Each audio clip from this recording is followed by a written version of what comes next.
and welcome to another evening of frank conversation here on Hard Copy, coming to you from our studios in Abuja. I'm Maokwe Ogun Yusuf. If you're watching us from Osun State and eligible to vote, are you all set for the polls tomorrow? Well, we wish the people of Osun a hitch-free election and one that reflects their will as a people. Tonight, however, we turn our attention to something else. On the 30th of June this year, a controversial bill which had raised quite a bit of dust was reintroduced to the House of Representatives. The bill, titled A Bill for an Act to Establish a Regulatory Framework for Transboundary Water Resources in Nigeria, provide for the equitable and sustainable development, management, use and conservation of Nigeria's interstate surface water and groundwater resources, and for related matters 2022, had been roundly rejected in the 7th and 8th assemblies by lawmakers at the time. But a few years down the line, it has now made a comeback to the House of Representatives. Honorable Sada Soli, who is the sponsor of the bill, said this had the buy-in of governors and that if not so, he would withdraw the bill. The governor of Benue State, Samuel Otom, whose name was mentioned then, has since denied that any consultation was done with him. Nonetheless, the bill remains in the House. Whether lawmakers will be satisfied this time around about the changes made will be reflected on the progress it makes in the House of Reps. Tonight, however, one of the most vocal opposers of the bill, Honorable Gbillah, who represents Gwe East and Gwe West in the House of Representatives, is my guest. Honorable Gbillah, welcome to Hard Copy. Thank you very much, Maokwe. The pleasure is all mine. I know usually when bills are to be mentioned, come up for first reading, I think it puts in the order paper. Is that correct? Yes, it is. Did you see this listed in the order paper, and what did you make of it? Okay, yes. We saw it listed in the order paper, which is why, obviously, for those of us who had an interest in the bill, showed up on the floor. It's always important for floor management to ensure that you're privy to details of what is going to be scheduled to be brought on the floor on each day of plenary. So what we did for those of us who are against the bill, we made sure we're on the floor on that day, and that's how come I was able to raise that immediate objection to it. I didn't think it was necessary to wait for second reading where you go into the arguments of the merits or demerits of it. The fact that it was represented on the floor was an issue to me. I heard the speaker that day, because I also heard when Honorable Soli, he introduced, I think it was listed by the majority leader or so, I can't quite remember now, but I remember your objection, and I also remember the Speaker of the House of Representatives saying that, well, Honorable Soli reassured him that he had the buy-in of governors on this one. I think he also allowed him speak, and he said that, if he were not so, he would, on his honor, withdraw the bill. We've since heard your governor saying that he was not one of those who was consulted on this particular bill, but we hear that the minutes of the meeting where the Nigeria Governors Forum was consulted was attached to the bill. Was it correct? Let me say this with all due respect to my colleague, Honorable Sada Soli. I don't want to very directly say that he lied. But like you have pointed out, and like I mentioned that day on the floor, I made it clear to the Speaker that I am not aware that my governor, Samuel Otom, was in support of the bill. And the Speaker said we should give our colleague that benefit of a doubt and allow him to provide us with details of the bill and that evidence that the governors conferred together over the bill. As we speak, we have not received any minutes. It was not attached to the bill. I have received a copy. Honorable Sada Soli was kind enough to send me a copy. Oh, so he sent you a copy? Yes, he sent me a copy of the bill, and I appreciated that as well, which I have extensively looked at. Not completely, but very critical parts. I'm still looking at it because I know that it will probably come on the floor for second reading next week. And those of us who have reservations about it will ensure that we're on the floor on that day. So like you pointed out, it has since become clear from the statement released by the Benue State Governor and the Benue State government that they are totally unaware of any agreement or any meeting held by governors to support the bill. So I think that the honorable thing for my colleague to do is to come back to the House and tell us where and at what meeting that occurred, because he made a statement, like you pointed out, that he would withdraw it if there was anything untoward about the bill. And there are certain issues I have with it that I'm sure we'll discuss in the course of this program. Well, thankfully, I mean, I was also able to get a copy of the bill, and I was able to at least just skim through it. It's very difficult to go through the details. It was at least 100 pages long. But from what I see in terms of what the bill is asking for, it says that it's to ensure that the nation's interstate water resources are protected, used, developed, conserved, managed, and controlled in ways which take into account, amongst other factors, citizens' right of access to safe water and basic sanitation, meeting the basic human needs of present and future generations, promoting equitable and affordable access to water, and reducing poverty, adopting hydrological boundaries as the basic units for water resources management. Some people will say that these look like pretty noble ideals. What's the opposition about? Okay, so let me start by laying the foundation for this. You see, we are in a country where we have a faulty constitution, which informs the clamor for the restructuring and the creation of what is supposed to be a proper federation, which we're not practicing as it is. So a lot of times we do things the wrong way because we don't understand what a true federation should be. What do I mean? Responsibilities that should be saddled with states are taken up by the federal government. That is a fundamental issue and flaw with this bill. It seeks to now start to control this common resource, this life-giving resource that God has given us, that He has endowed us with, and to bring it under the control of the federal government, when we should be going to the point where we're devolving powers, which is something we've been unable to do successfully as a National Assembly, the devolution of powers. We have a faulty concurrent list, a faulty exclusive list, which was referred to, you know, in one of the sections of the Act. So fundamentally, it's just like how the federal government got involved in the Rural Electrification Agency, got involved in the primary health care. Instead of us to attack the root cause of issues, we look for cosmetic solutions, still bringing more power, more control to the center, which is what this seeks to do. And if you look at the provisions of the bill, yes, all those things indicated seem laudable and all of that, but what are the fundamental issues? It says that it wants to, in Section 2, vest the use, the control of the use of interstate surface and groundwater onto the federal government. Now, let me tell you the implication of that. We're talking about surface and groundwater, even water under the ground. Now, how can you justify that? What exactly is interstate water? Because each water body traverses the boundaries of a state.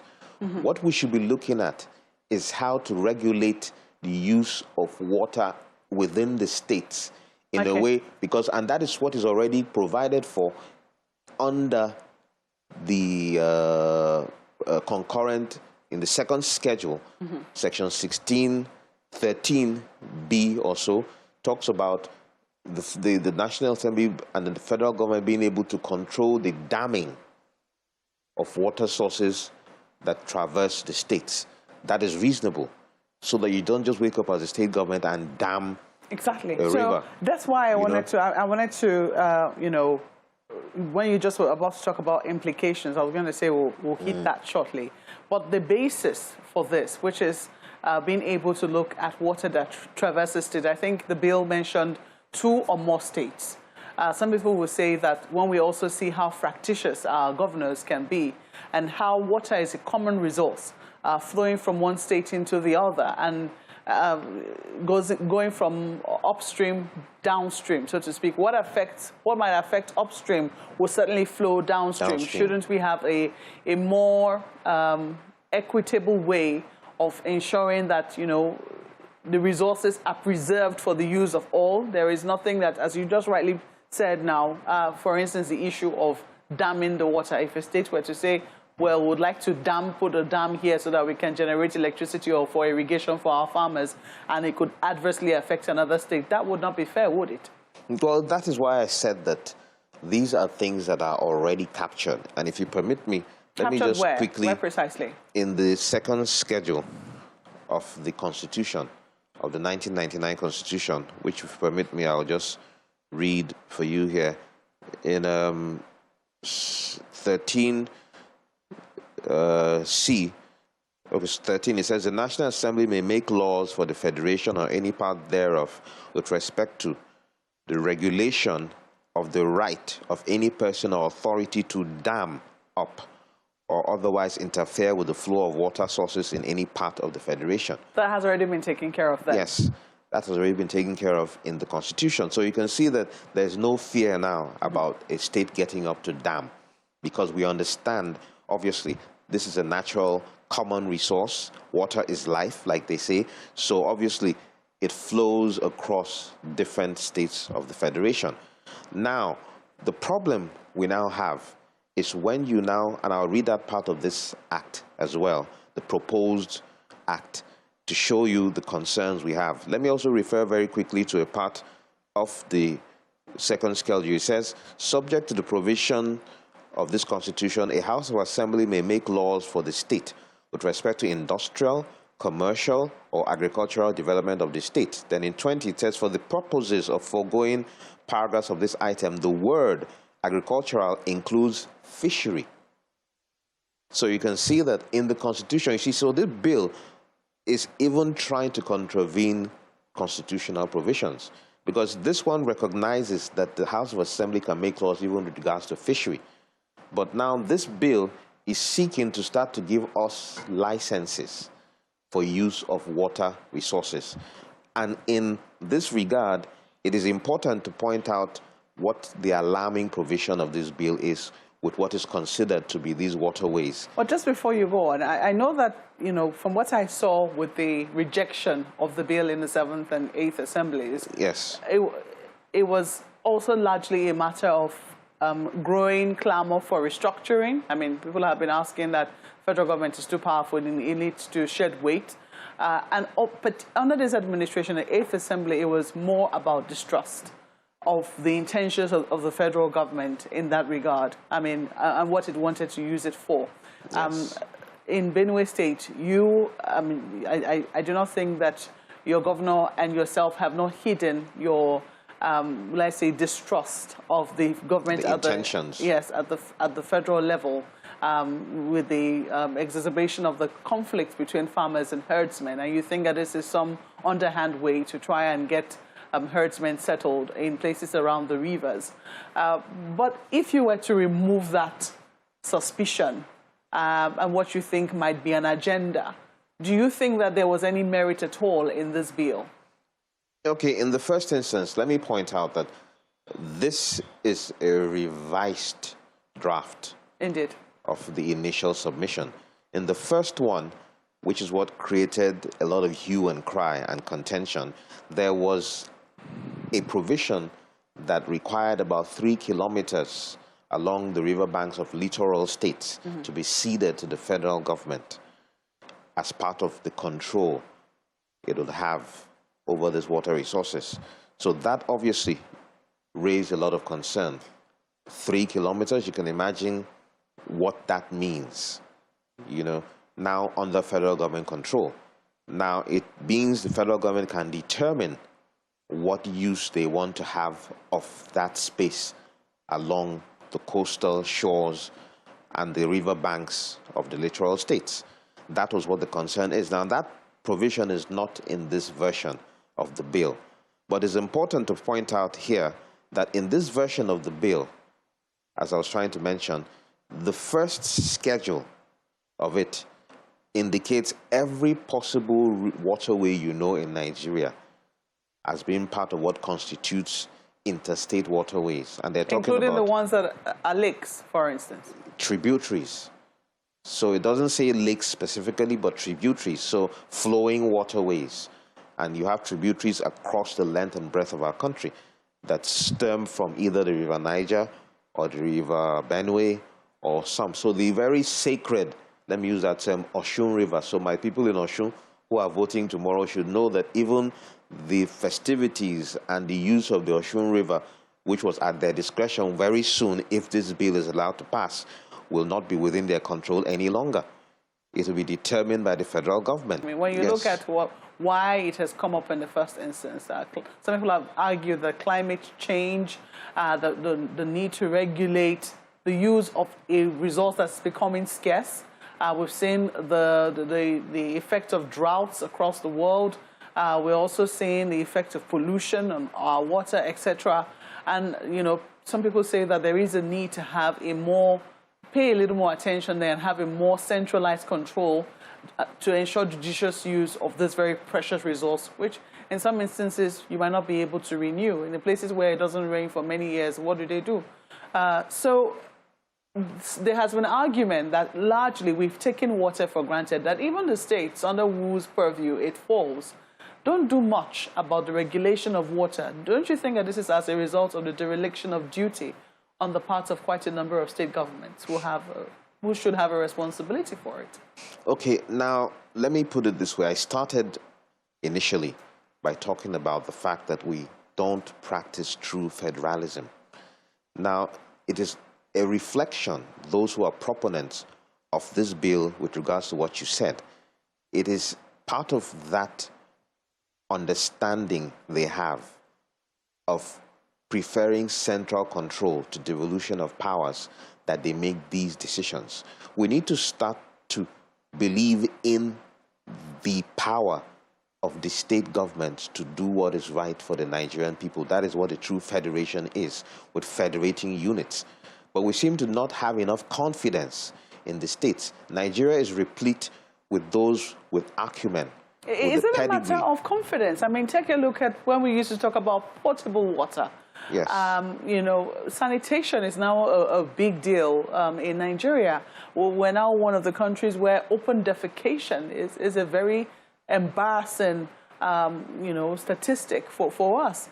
That's one. And then you also have a country where there is no government, very few, if at all, portable water from government facilities exist. Everywhere you go now, in many places, the source of water for many families and communities is water from boreholes that are drilled within either their houses or their communities. Precisely. So is it a question of people not having confidence, or the state having derelicted on its own duty of providing basics such as water? So now it's a catch-22 situation, Malcolm. The cat before the horse. What comes first? Should the federal government and should we, the National Assembly, rise up to our responsibility and change the revenue sharing formula and ensure proper restructuring of this country so we empower the federating units to be able to deliver on the desires of their people? That is what we're missing as a country.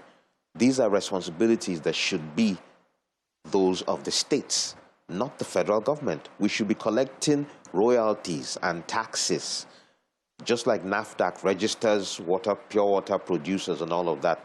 Those are the responsibilities of the federal government. But now the federal government, which is my own primary problem with this bill, now wants to even go to control our water resources. And I dare say, Malpe, and this is a note of warning even to my colleague Sata Soli, the magnitude of the restiveness this might throw this country into, if it passes, we're not even thinking about that yet. Hold on, restiveness, why? Is it restiveness as a result of suspicion upon which they think this bill is based, or because they do not want federal government regulation of waterways at all? Both.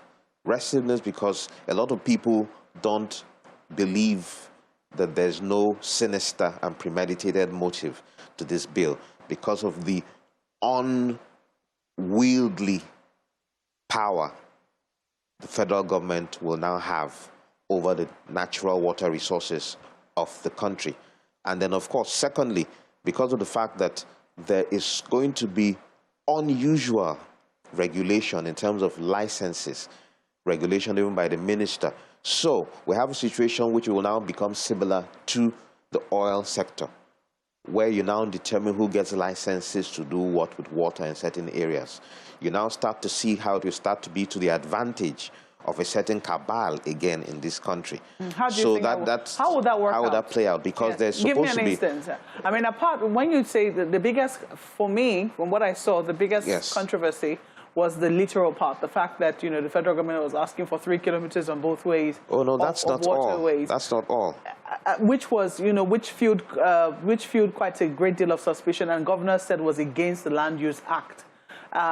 Apart from that, what more do you think that anyone can do with the waterways, which the federal government is not already doing, or which states are currently doing, which will take that power away? Yes, so now it says that the right to use, management and control of all surface water and groundwater affecting more than one state is vested in the government of the Federation. Now, the implication of that, which is also ensured by this bill in the provision of what they refer to as a Water Resources Regulatory Commission. So there's going to be a commission, there's going to be Water Resources Advisory Council headed by the minister who will have power to make regulation. The Water Regulatory Commission will be issuing out licenses. Some say it is for economic benefit, that people will be paying money to obtain licenses, you know, and all of that. How many times has Nigeria been able to manage agencies that are supposed to be involved in the generation of revenue? How many times have we not seen that it becomes abused? The cronies of the government of the day are the ones who are giving licenses. Those who are not in the ruling party get their licenses revoked. So now even the use of water which we have access to, which is already regulated to a certain extent, like I said, by NAFDAC, to provide you with but those who argue that if you say NAFDAC is doing a good job, what are the chances that another government agency might not do a better job? I mean, NAFDAC is also a government agency. Not considering the magnitude of control we want this body to have, not considering the magnitude of control and the scope that this bill seeks to give to the federal government. It is humongous. Every single waterway. Away from the federal government, do you think that states should pay a little more attention to the water bodies within their state? Absolutely. And see how they too can regulate the water bodies within their state? Absolutely. Would you say they're doing enough right now? No, they're not. So I agree that they're not. Would you say this serves as a wake-up call to them? Yes, it does. It should, and it is important that state governors realize they have dropped the ball completely when it comes to management of water resources, which is why you can see now somebody is proposing to have federal control over it. What we should be doing, and this is my own solution, is to provide guidance already to the use of the limitations, like we talked about dams, for instance. So we regulate dams. It can't be done without going to an authority to confirm the use of it and what the EIA, Environmental Impact Assessment, the impact on the ecosystem will be. That is one part of it. And then we can now also have a NAFDAC be able to ascertain the quality of water being utilized within the states for use, which a state government also can even take care of. Remember, they're giving power in the Constitution to be involved in the fishery, which obviously is done within these same waterways. So that's why I said it's even a conflict what this bill seeks to do, because in a certain provision it says this provision of this bill supersedes any other. Of course, you can't supersede the Constitution, but it says supersedes any other law or act with regards to the use of water around. So yes, I agree with you totally, Mark. I agree with those who have concern about the regulation of the use of water. I agree that the state governments and governors have dropped the ball in that regard, but it brings me back to the point I raised. We need to change our revenue allocation to give states more powers. They're limited. Not every state is an Akwa Ibom. Not every state is rivers, who have more resources from oil derivation and others to do what they're doing. So this is something that is important for us to look at as well. Honorable Gbillah, thank you for coming on Hard Copy. Thank you very much, Markwa. The pleasure was all mine. Well, that's the program tonight. What are your views on the Water Resources Bill? Do share with us using the handles on your screen. Thank you for watching. I'm Yusuf. Good night.